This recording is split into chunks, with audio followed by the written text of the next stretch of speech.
This is the social distancing queen in her room, coming out of her travel case.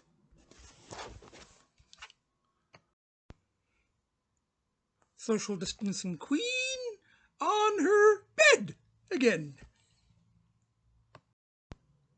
And as usual for the queen, she has to go and settle in a corner away from where her father is. Father, of course, being the Nutty Professor. It's me. I've been requested with more footage of Agatha, the social distancing queen, and the babies, the Mayhem Twins. So now let's go have a look at the babies in their room, and then we'll start the podcast. This is one of the twins. He's slipped out of his room when he was opening the door. So he's here in the living room. Now let's have a look at the one in their room.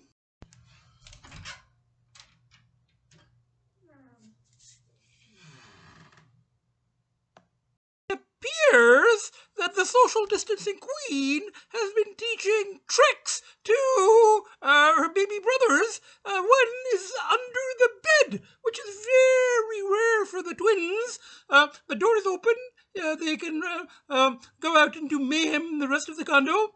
But one is under the bed. This is social distancing queen strategy. And now the other one has come into this room as well. So I'm going to pause this. A friend of mine suggested that the social distancing queen and Mayhem Twins seem to have a fan club.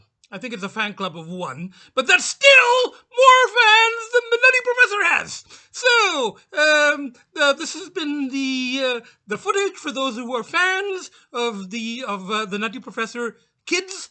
Social distancing queen, Geetha Dora, and the Mayhem Twins, Elsie and Finn. And you can see them both there, sort of under the bed.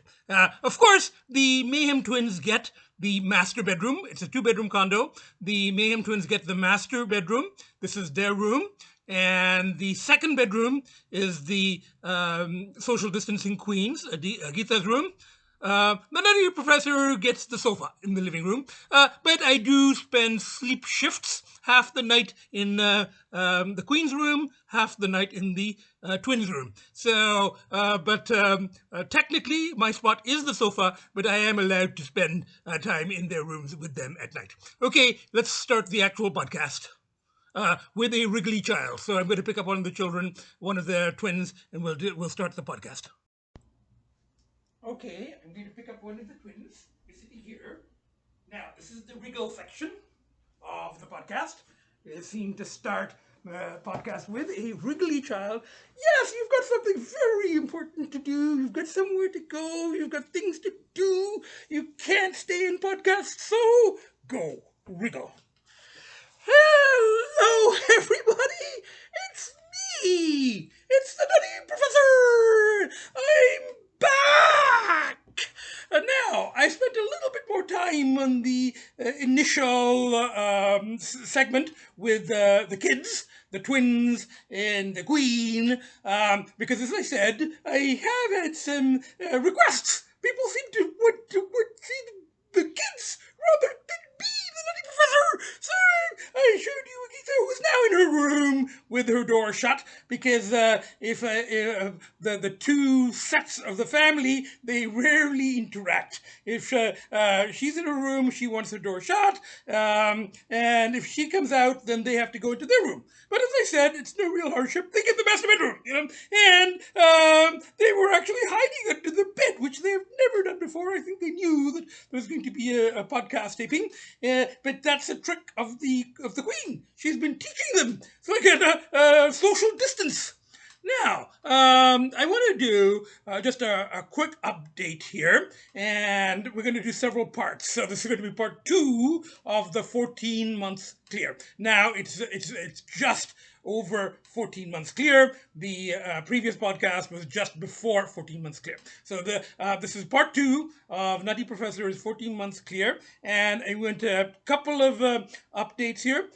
One about still clear, 14 months, and about the so-called werewolf, the inner werewolf, and it's part of my Patap theory. I've got the personification of it, POIT, and I personified my cravings as a inner werewolf. And it's kind of funny that people ask me kind of seriously, how's the werewolf? What's happening with the werewolf? As if it's a real thing.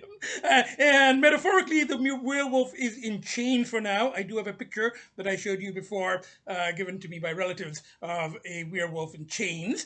Now, it's straining a bit at the chains, and we discussed this in the last podcast, that it's been over a year, it's getting hungry, the spring is here, it's going, I'm hungry, you know. So, I've been looking at, how to deal with the cravings, with the, of this hungry werewolf.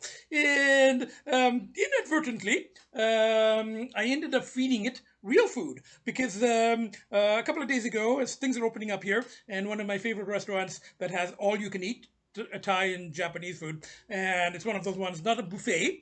Buffets, of course, not allowed in COVID times, but you order from the menu and you just keep ordering and ordering. Say you can order satay, and you can order, spring rolls, and you can order curry dishes, and you can order, calamari, and vegetarian dishes, and all of that. Just keep ordering and ordering. So I went there for lunch and by myself, and I'm ordering off the menu, and I was letting the werewolf have chicken. I'm semi-vegetarian these days. Rarely I will eat chicken, mostly seafood and veggie. But that day I'm like going, okay, let's have some chicken. And then I realized it was a little concession to the werewolf. It's like, well, you can't do the thing you really want to do, but you can eat some dead chicken. So I'm eating like chicken satay, and green curry chicken, and chili chicken, and all this. I'm ordering. I must have ordered about 15, 20 dishes.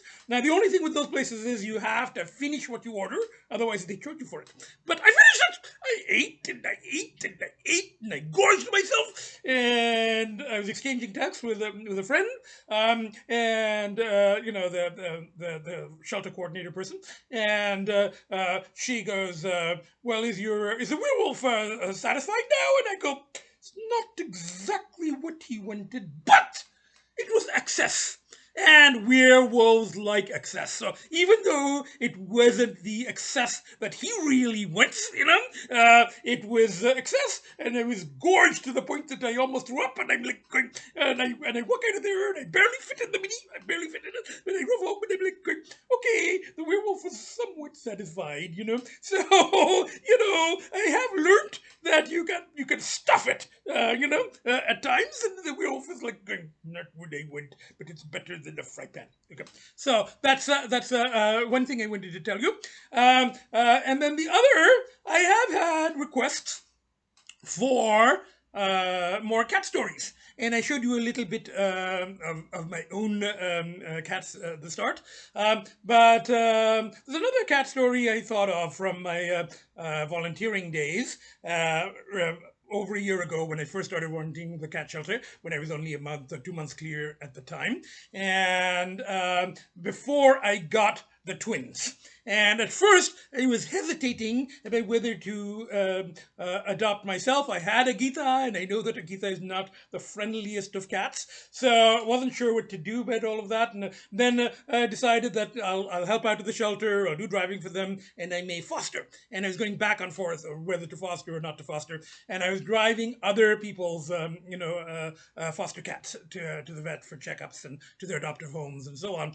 And there were triplets, and I'm not going to name them. They had rhyming names, and I've just been given an update. They've now been with their adopted family for over a year, and they're a year old, and the adopted family obviously is a very good family, and they really love them, and they post pictures of them, and there are 3 of them, and that it's very hard apparently to get 3 kittens adopted together into the same family, but they got adopted, and they're and I drove them about a year ago, and at that time I didn't have the Mayhem Twins, and I was still not sure whether I wanted to foster or adopt myself, and those ones made my Mayhem Twins look like perfectly well-behaved little gentlemen. They were in their travel case in the car, but they were in a frenzy. They were meowing and complaining and talking and literally climbing up the walls of the hard travel case. And there was one that climbed up the walls, the little holes in it, and then there's little holes in the top, and he was dangling from the ceiling upside down, and the other ones were like trying to climb and jump, and I'm trying to drive, and there's mayhem going on behind me in this case, and I'm kind of looking over, and I'm like, what are you guys up to? And as I said to the coordinator, if they hadn't been pre-adopted, if they hadn't actually been adopted into, they were going from the foster to a second foster for a short period of time, and then to an adoptive home, people that were taking the three of them together. So, but if they had not been adopted, I may very well have at that time said, yeah, I went to foster them, and then I would have fallen, and then I would have 4 cats a year, and then and it's worked out very well with the Mayhem Twins. As I said, by comparison to, so I'm going to call them the Mayhem Triplets.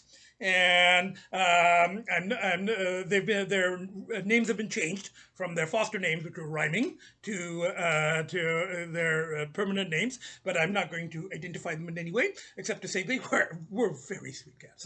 They were the definition of mayhem. So that's a little cat story, and I've got more updates about the werewolf and another theory, and there's another push that I want to talk about, but let's do that in part 3, So we'll split this up. So next week we'll do a part 3. So this is the Nutty Professor from the Nutty Professor Cat Family. Bye